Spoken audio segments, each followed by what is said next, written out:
राधे राधे मित्रों, स्वागत है आपका हमारे चैनल आधार एक कदम आत्मीयता की ओर। समय के पन्नों पर लिखा एक युग एक जीवंत उदाहरण। मैं महाभारत हूँ।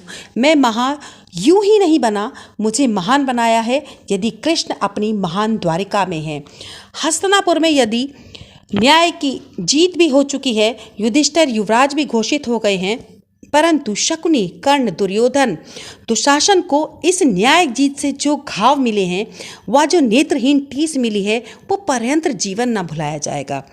परंतु अभी भी बहुत से ऐसे ऐतिहासिक पन्ने हैं जो बंद हैं, परंतु खुलने बाकी हैं। एक पन्ना आज ज्योतिर्देश की ओर खुलता है, जहां इस कथा का महत्वपूर्ण पात्र शिशुपाल है, कि दूसरी ओर पन्ना विदर्भ राज्य की ओर खुलता है, जहां राजा भीष्म अपनी पुत्र रुक्मणी के विवाह को लेकर चिंतित हैं। अब वो विवाह योग्य है। और तीसरा पन्ना वही पुराना जो हताश तो हो चुका है, परंतु बदले की आग में अभी भी जल रहा है।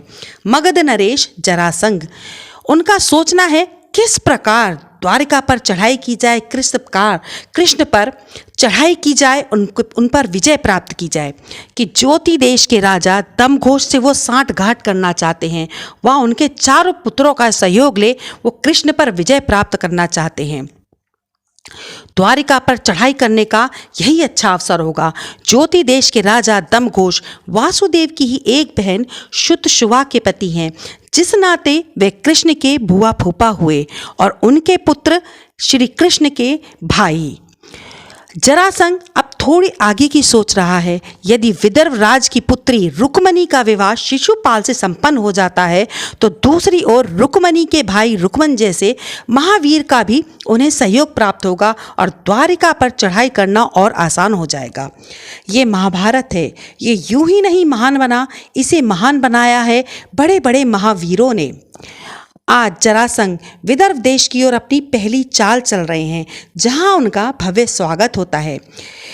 राजा भीष्म यह जानकर अति प्रसन्न होते हैं कि ज्योतिर्देश के नरेश यदि आपके परम मित्र हैं, उनके पुत्र शिशुपाल से यदि हमारी पुत्री रुक्मणी का विवाह तय हो जाता है, तो इससे ज़्यादा सौभाग्य की और क्या बात होगी। शिशुपाल की गाथाएं तो सारे भारत में प्रचलित हैं, गूंज रही हैं, परंतु रुक्मणी तो अपनी हृदय माला हेतु किसी और का चयनित कर चुकी है।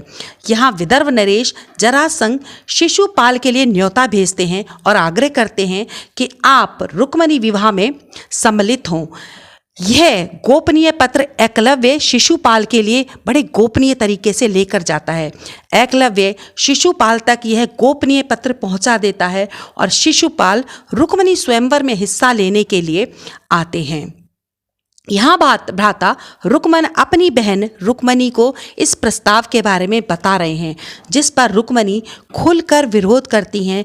मैंने अपनी वरमाला हेतु किसी और को मनोनीत कर रखा है और मन से उन्हें मैं अपना मान चुकी हूँ।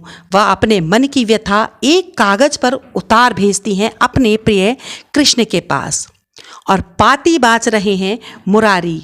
बिनती सुनिए नाथ हमारी, जन्म जन्म से प्रतीक्षा तुम्हारी।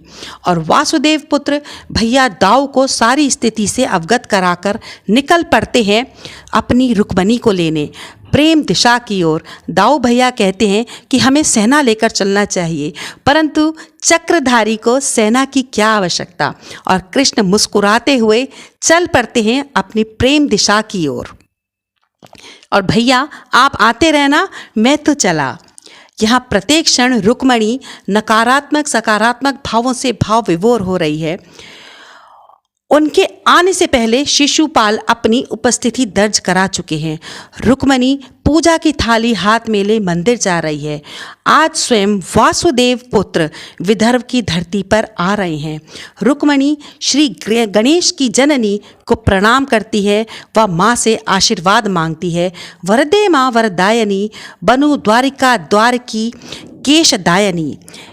कि रुक्मन हैरान अचंभित चारों ओर देखने लगती है, अपने भविष्य को अपनी आंखों के सामने देख रही है। क्षण भर पहले अभी जिन्हें प्रार्थनाओं में पाया था, क्षण भर बाद वो सामने खड़े हैं।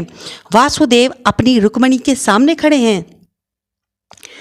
कि वासुदेव तो जानते हैं जिसने जब भी पुकारा, जैसे भी पुकारा, लीलाधर उसी रूप में वहाँ पहुँच जाते हैं और अपनी लीला दिखाते हैं।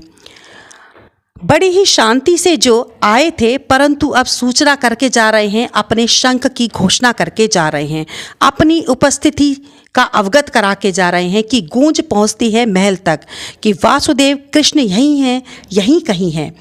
और द्वारपाल आकर बताते हैं कि द्वारका की सेना हमारी सेवा में प्रवेश कर चुकी है। वासुदेव कृष्ण ने रुक्मणी का हरण कर लिया है। द्वारका की सेना, विदर्भ सेना अब आमने सामने है। उधर भ्राता रुक्मन वासुदेव को रोकते हैं, तुम हमारी बहन को यूं हर कर नहीं ले जा सकते, ऐसे उसका हरण नहीं कर सकते। जिस पर कृष्ण कहते हैं, मैंने इनका हरण नहीं किया, मैंने तो इनका वरण किया है। जिस पर रुक्मन उन्हें ललकारते हैं, यदि चाहो तो युद्ध करके देख लो। सभी कलाओं से संपन्न लीलाधर युद्ध के लिए परिपक्व, और अंत में वही होता है जो लीलाधर चाहते हैं। जयति देश की राजकुमारी द्वारका जा रही हैं। कितना गहरा होगा यह घाव जरासंध के लिए, जानने के लिए देखें हमारा अगला भाग। तब तक हमारे चैनल को लाइक करना, सब्सक्राइब करना, शेयर करना ना भूलें। यदि हमारी वाणी में, व्याख्यान में कोई दोष हो तो कृपया कमेंट करके बताएं। आधार, एक कदम आत्मीयता की ओर।